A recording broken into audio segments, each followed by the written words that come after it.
ठीक है, गुड़ है, लाल कपड़ा है, लाल फूल है, चंदन की लकड़ी है और केसर है।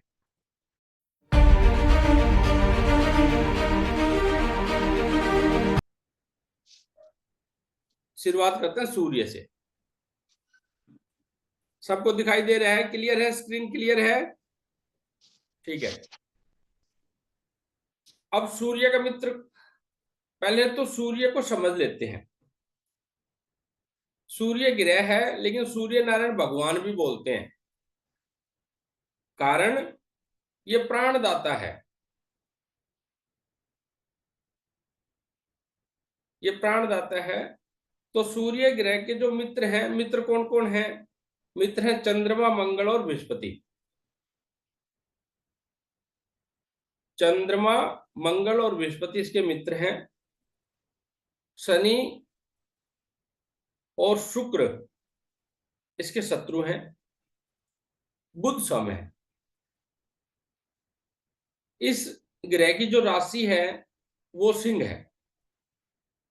ये बातें जितनी भी क्लास हुई है उनमें सब में रिपीट हो चुकी हैं और दो दो तीन तीन बार रिपीट हो चुकी हैं, लेकिन हम फिर इसको विस्तार से बहुत अच्छे तरीके से समझेंगे।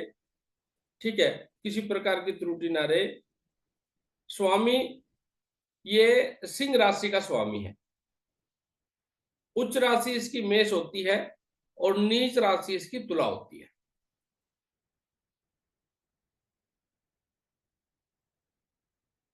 दिशा इसकी पूर्व है।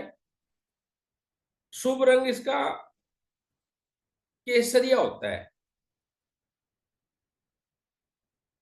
बाकी संतरी भी इसी में लिखा जाता है और हल्का लाल भी हम इसको कह सकते हैं, जो लेकिन मुख्य जो इसका कलर है वो केसरिया होता है।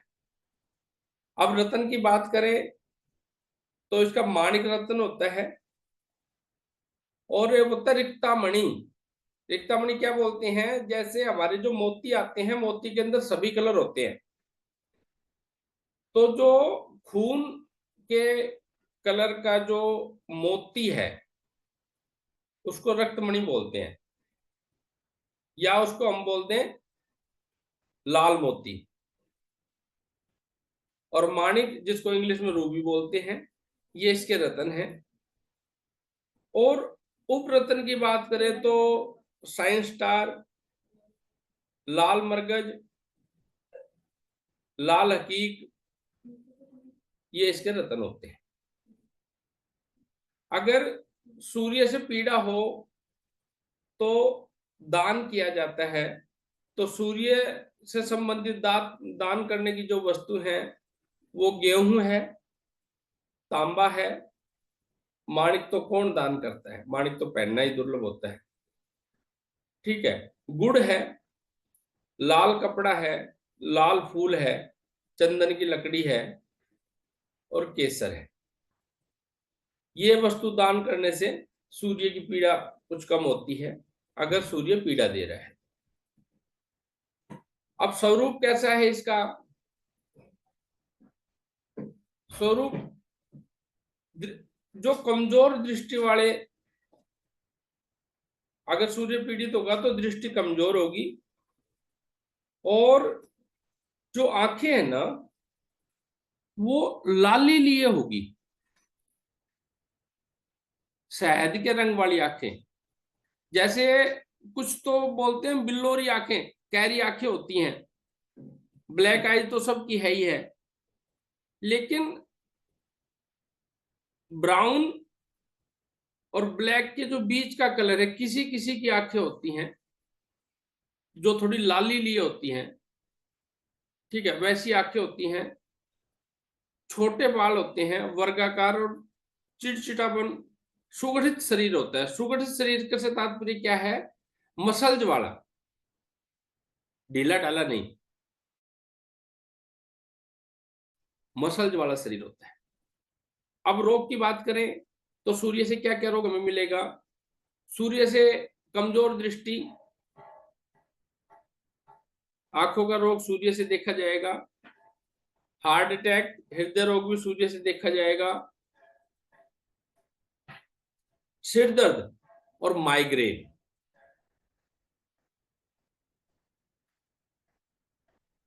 सिर दर्द और माइग्रेन भी इसी से देखा जाएगा, ये इसके मुख्य रोग होते हैं। अब ये प्रतिनिधित्व किस चीज का करता है? प्रतिनिधित्व ये प्राणदायक है, आत्मा का कारक है, अहंकार का प्रतीक है, जीवन शक्ति देने वाला है, क्षमता और ताकत को दर्शाता है। ये जितने भी वर्ड मैं बोल रहा हूं जो लिखे हुए हैं, अगर इन वर्डों से रिलेटेड किसी को कोई भी डाउट है तो वो अपना क्लियर कर सकता है।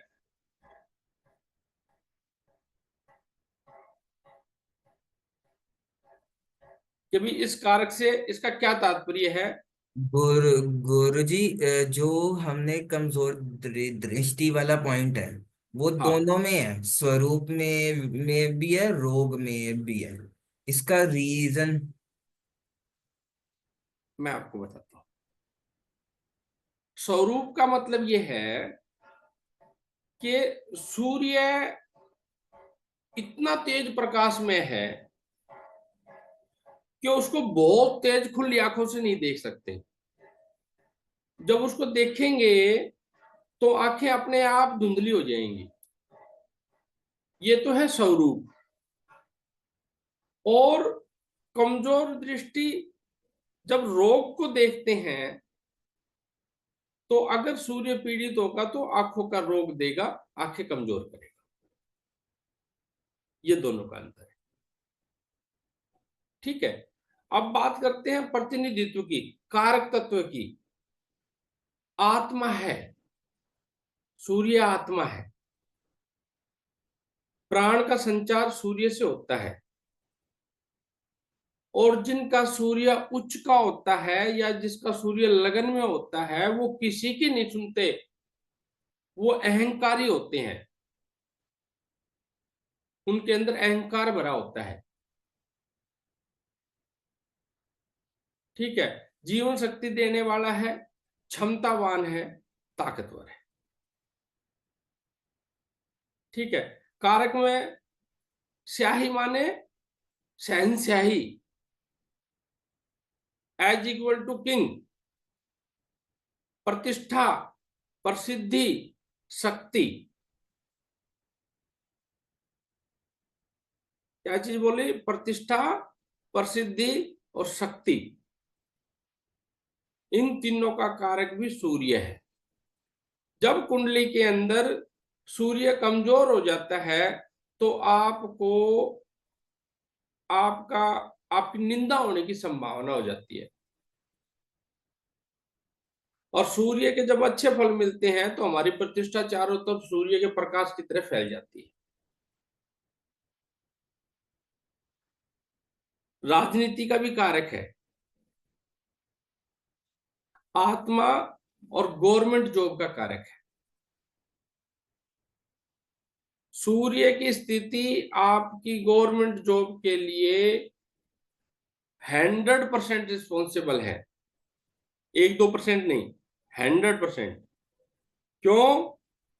जब सूर्य से लाभ होगा, सूर्य अच्छा होगा तो सरकार से पैसा आएगा, सूर्य सरकार है। पैतृक संपत्ति का भी कारक है।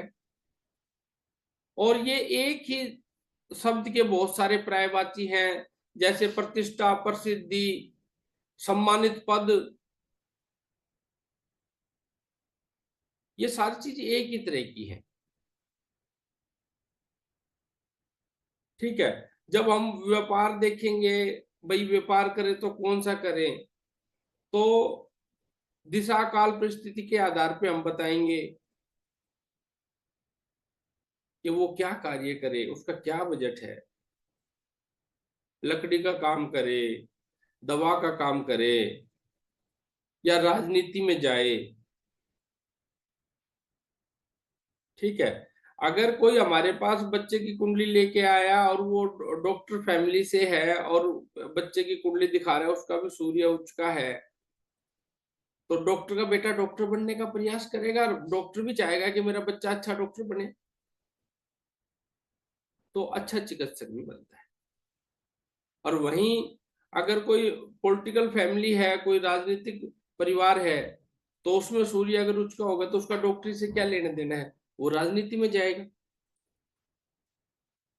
तो इस प्रकार से इन सब चीजों का ये कारक है, इसको देखते हैं। और जो ए क्लास पोस्ट है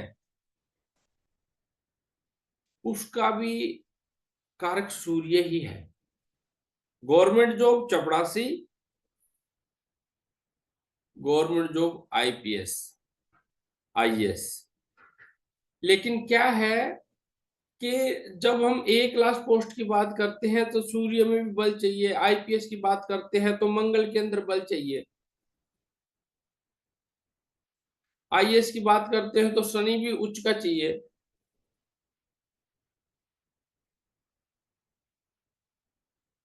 ठीक है। तो ये जो जैसे जैसे डिपार्टमेंट चेंज होगा उस प्रकार से उनका कॉम्बो बनेगा, उसके आधार पे प्रिडिक्शन किया जाएगा। सब में कारक तत्व सूर्य प्रथम है। इस प्रकार से हम इसको देखेंगे, इस प्रकार से हम इसको समझेंगे। ठीक है। सूर्य से रिलेटेड कोई किसी को किसी प्रकार का कोई शंका, इशू, कोई बात समझ में नहीं आई हो, कोई वर्ड समझ में नहीं आया है तो क्लियर कर सकता है। फिर हम आगे की ओर चलेंगे, चंद्रमा की तरफ चलेंगे। सूर्य से संबंधित कोई इशू हो तो हम, नहीं हो तो हम आगे बढ़े। रितु जी, पूर्णिमा जी, इंद्रजीत जी, चंदन जी, क्लियर करें कोई सूर्य से संबंधित कोई प्रश्न, नहीं तो फिर हम आगे बढ़ते हैं। हम फिर बात करते हैं चंद्रमा की। ठीक है।